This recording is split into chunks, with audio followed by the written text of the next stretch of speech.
دوستو، گزرے وقت کے بادشاہوں اور ان کی سلطنت اور آج کے دور کے حکمرانوں اور بادشاہوں کے دور کی بات کی جائے تو یوں لگتا ہے جیسے وقت بہت تیزی سے گزر چکا ہے اور ہم لوگ شاید بہت پیچھے رہ گئے ہیں۔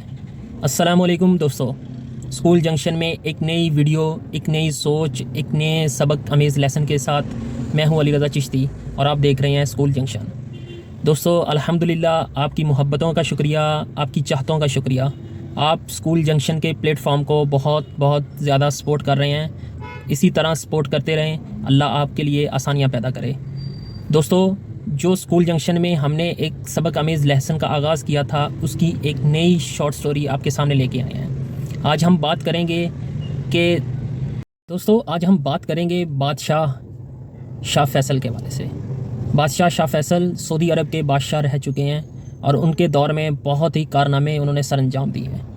دوستو، ایک دفعہ کا ذکر ہے، بادشاہ شاہ فیصل دورے پر کسی دوسرے ملک گئے۔ وہاں پہ ان کی خاطر توازن کے لیے بہت کچھ ارینج کیا گیا تھا۔ ایک ٹیبل پر بڑے ہی مختلف طرز کے کھانے ان کے سامنے پیش کیے گئے، بڑے ہی نایاب قسم کے برتن اور چمچماتے، چمچ اور کانٹے رکھے گئے تھے۔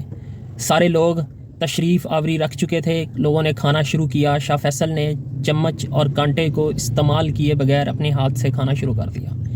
لوگ بڑے حیران کن ہو کر شاہ فیصل کی طرف دیکھنے لگ پڑے، لیکن ایک ٹائم آیا کہ جب کھانا ختم ہوا تو ان لوگوں نے سوال کیا کہ اے بادشاہ سلامت، آپ نے چمچ کا استعمال کیوں نہیں کیا؟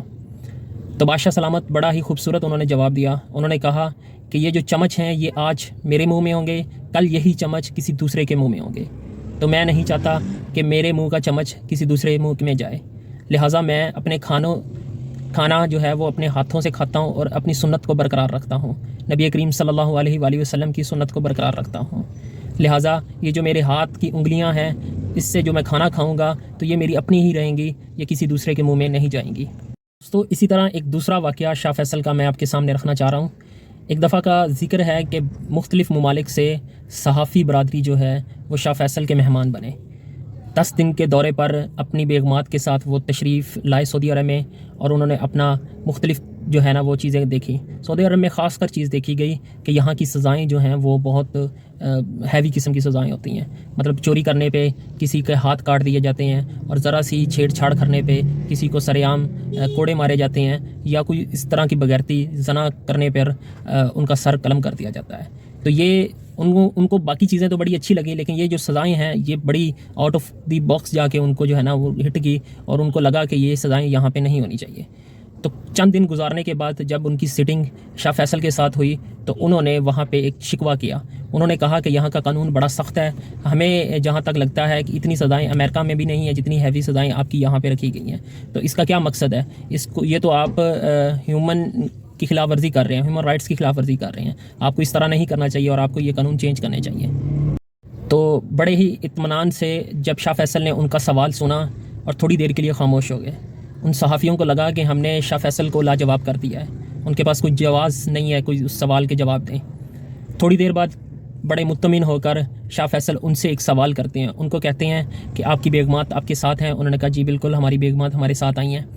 تو انہوں نے شاہ فیصل نے ان کو کہا کہ اس طرح کریں کہ آپ مارکیٹس میں جائیں اور اپنی بیگمات کو کہیں کہ سونے کی مارکیٹ میں جا کر جو بھی سونا ان کو پسند آتا ہے اپنے پہننے کے لیے وہ لے سکتی ہیں، اور اس سارے کا بل جو ہے نا وہ میں پے کروں گا۔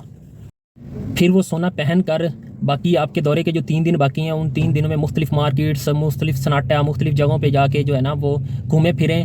کوئی بندہ سعودی عرب میں کوئی بندہ ان کی طرف میلی نگاہ سے نہیں دیکھے گا، کوئی ان سے وہ سونا چھیننے کی کوشش نہیں کرے گا۔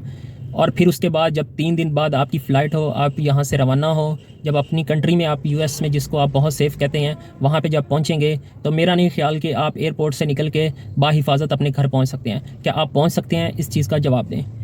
وہ سارے صحافی خاموش ہو گئے اور ایک دوسرے کی طرف جو ہے نا وہ دیکھنے لگ پڑے، اور پھر ان کو جواب دیا کہ ہم گھر تو کیا، ہم ایئرپورٹ سے نکل بھی نہیں سکتے، ہماری وہیں چھینا چھپٹی ہو جائے گی، ہم سے کوئی نہ کوئی جو ہے نا وہ لے کے چلا جائے گا۔ شاہ فیصل نے انہی کو کہا کہ آپ کے سوال میں ہی آپ کا جواب ہے، تو یہ جو مقصد ہے ہاتھ کاٹنے کا یہ ہماری شریعت نے ہمیں بتایا ہے، ٹھیک ہے، یہ سزائیں وہاں سے مختصر کی گئی ہیں، یہ ضروری ہیں۔ آپ لوگ شاید اس کو سمجھیں نہ سمجھیں لیکن ہمارے لیے یہ ضروری ہیں۔ اگر ہم اس ملک میں چوری کو ختم کر دیں تو یہ ملک بڑا پرسکون بن جائے گا، اور الحمدللہ ہمارا ملک پرسکون ہے۔ اسی طرح اسرائیل سے جب سعودی عرب کی ایک جنگ ہوئی تھی 1973 میں، غالباً 1973 میں، تو اس میں اگر شاہ فیصل کے یہ جو الفاظ تھے کہ اگر امریکہ اسرائیل کی پشت پرستی نہ کرتا تو شاید فلسطین کا مسئلہ جو ہے وہ وہیں پہ ختم ہو جاتا اور فلسطین جو ہے وہ آزاد ہو جاتا۔ لیکن امریکہ بیک اینڈ پہ جو ہے نا وہ اسرائیل کی پشت پرستی کرتا رہا ہے، جس کی وجہ سے سعودی عرب یہ جنگ جو ہے نا وہ نہیں جیت سکا۔ تو ایک دفعہ کا ذکر ہے کہ ایک بزنس مین، جو کہ اس دور کی بات ہے کہ 1973 میں جب شاہ فیصل نے تیل کی سپلائی کو بند کر دیا تھا، تیل کی سپلائی بند ہونے کی وجہ سے بڑی مشکلات امریکہ کو فیس کرنی پڑی۔ ایک امریکن تاجر جو ہے وہ اس ٹائم سعودی عرب پہ موجود تھا، اور وہ بڑی منت سماجی کے بعد شاہ فیصل کے پاس پہنچا اور اس نے کہا کہ آپ کو جتنے پیسے چاہیے وہ آپ مجھ سے لے لیں، اور مجھے اتنا تیل دے دیں کہ میں اپنے جہاز جو آپ کے اڈے پہ کھڑا ہے، بحری اڈے پہ کھڑا ہے، وہاں سے اپنا جہاز لے کے اپنے ملک واپس جا سکوں۔ تو اس پر شاہ فیصل نے اس کو جو ہے نا وہ ایک بڑا ہی پرسکون جواب دیا۔ فیصل نے اس تاجر سے کہا کہ میں ایک ضعیف آدمی ہوں، بوڑھا آدمی ہوں، میری ایک خواہش ہے کہ میں اپنی حیاتی میں 2 رکعت نماز مسجد اقصیٰ میں 2 رکعت نماز پڑھ سکوں، کیا تم میری یہ خواہش پوری کر سکتے ہو؟ اس پر وہ امریکی تاجر جو ہے وہ چپ کر گیا۔ تو دوستو یہ تھی ہماری حقیقت، یہ تھی شاہ فیصل کی کہانی۔ تو آج ہمیں غور کرنا چاہیے کہ ہمارے حکمران یا سعودی عرب کے آج کل کے حکمران جو ہیں وہ کیا اس طرح کی طرز پہ پورا اترتے ہیں، اسلامی شرعی اصولوں پہ چلتے ہیں؟ تو ہمیں یہ ہمارے لیے غور و فکر کی بات ہے، اور خاص کر عرب ممالک کے لیے غور و فکر کی بات ہے کہ ہم کس طرف چل پڑے ہیں۔ دوستو یہ تھی آج کی ہماری کہانی۔ امید کرتا ہوں آپ کو کہانی کچھ % اچھی لگی ہوگی۔ وہ جتنے % اچھی لگے اتنے % اس چینل کو لائک اور سبسکرائب ضرور کیجیے گا۔ جزاک اللہ۔